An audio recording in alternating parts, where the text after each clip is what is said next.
Today I will create highly textured watercolor panels to die cut my floral dies from. This results in unique florals with mottled design on petals and ends up looking unique and cool. Stay tuned to watch the process video.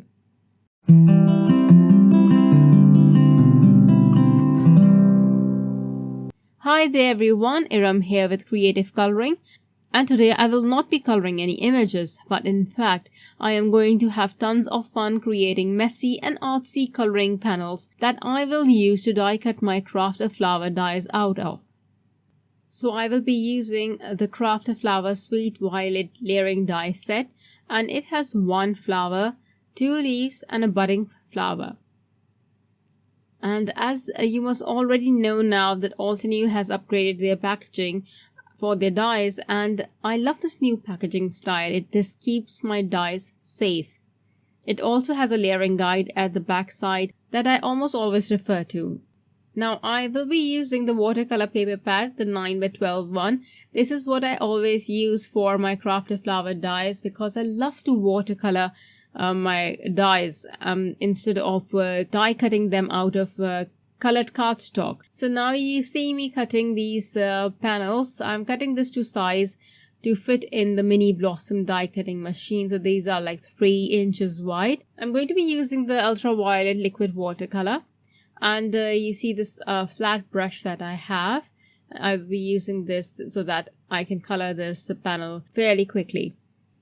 I will use the fine mister and spritz my panel so that instead of applying water with my paintbrush, this will cover the panel quickly. Now I will use the pigment and apply a fairly concentrated pigment on the top portion, on the left portion, and then dilute it as I move towards the right, because I'm going to be cutting the flower layers from this panel only. So I will cut the darkest layer from that portion on the left and the lightest one from the portion on the right. So what this will do is it will give me a variation even in the layers. I'm going to prepare 2 panels of purple because I need 2 big flowers and I also need a bud.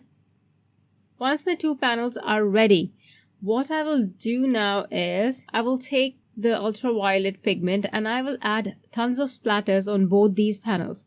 Now both the panels are going to look very different from each other, and I'm not even going to worry too much about this. I'm not going to try to replicate these panels. I don't care if they look the same or not. In fact, if they look different, that's even more better. Both my flowers are going to look different. So I will add, sometimes I'll add diluted pigment, sometimes I'll add concentrated pigment. So you will see the darker portions sometimes have more of this clear droplets. The liquid watercolor is quite reactive to water, and as soon as there is splatter of water there, it will bloom right away and you can see the texture. Then to add more to this, just to add a little bit of pizzazz, and this is something that you will not be able to see right away, but if you hold this card in your hand and if you hold this die cut in your hand, you will be able to spot the sparkle right away. So what I'm doing right now is I'm taking the metallic watercolors, the 14 pan set. I am taking the purple from that pan set and I'm adding that to the purple watercolor already on my palette, and then applying splatters of that to the panels. Now this is a little bit more concentrated, so you will see some dark shimmer on the panels. It may not be visible to you right now in the video, but in person when you'll do this, you will be able to see. But what I'm going to do now is I will also lighten this. I will then mix the sterling silver and then the purple pigment, create a lighter metallic color and add that as well. This will give me a range of metallic paint. So I have a dark metallic paint and a light metallic paint, and I'm adding these while the panel is still wet.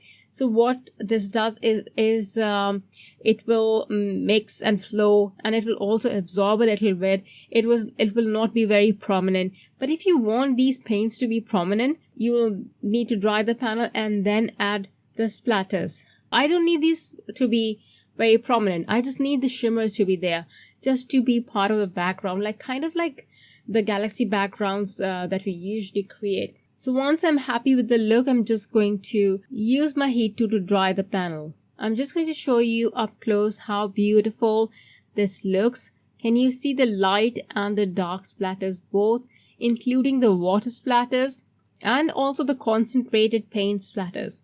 It looks like we have treated this panel with salt. Have you ever tried the salt on watercolor backgrounds? It looks beautiful, and this is how the panel looks like. The color is a little off in video over here. It looks a little purple, but it's a little bit bluish purple. It's beautiful. If you have seen the ultraviolet ink, if you have this, then you know that this is not the kind of shade, the ultraviolet pigment. It's not actually like this.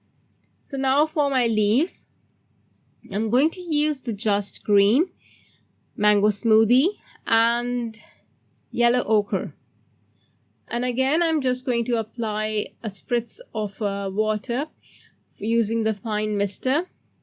A fine mister is actually really great if you want to cover an area with water relatively quickly, and also not very much water, just to apply the right amount. This is actually perfect. It adds a very fine mist. The name is actually very perfect for it. So now what I'm going to do is I'm following the same thing, adding the darker pigment on the left side and toning it down as I move towards the right. But for this one, I wanted to create more of a mottled effect by using different colors. And I wanted to give this a mossy effect. Because I do not have all the liquid watercolor bottles, so I am mixing colors and forming my own shades. So I'm using the Mango Smoothie and the Yellow Ochre to form muted green, something more autumnal type. And you can see that I am adding the yellows as just bouncing my brush, and this will create a variegated look. Once I'm happy with the look, I'm just going to add splatters of it, just like I did with the purple. And don't worry too much about it. It looks like a hot mess, but it will look very nice in the end because we are not drying the panel. It is still wet. This will mix and it will look beautiful. Again, I'm going to use the metallic watercolors, and I'm going to add that green and maybe a little bit of gold. So I'm going to mix that green, the one that is in the metallic watercolors, and mix it a little bit with the gold to create a brighter green. And you can just see that I created that bright green color, right? So you can mix that metallic colors to form your own shades. And I'm adding this to the wet panel so that this blooms and absorbs and also spreads on its own, because I do not want prominent splatters. Once I'm happy with the look, I will dry this. After drying, this is how it looks, and I absolutely love this. I want a background like this. It is so beautiful, you guys. It looks absolutely stunning in person. This is something that I would love as a background. Would love to have this as maybe die cut word dies out of it. So now I have all my floral images and leaves die cut. I needed 2 flowers, the bud and leaves. I'm just going to adhere the layers together. You can follow the guide that is on the back of the packaging. It is very, very easy to do this. You can even use the adhesive sheets that Altenew has. Use the adhesive sheet to line it behind the panels before die cutting so that it is easier for you to stick the layers together.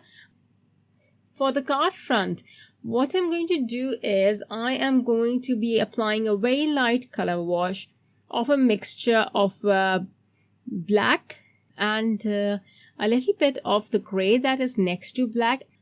I will also add a little bit of purple to this.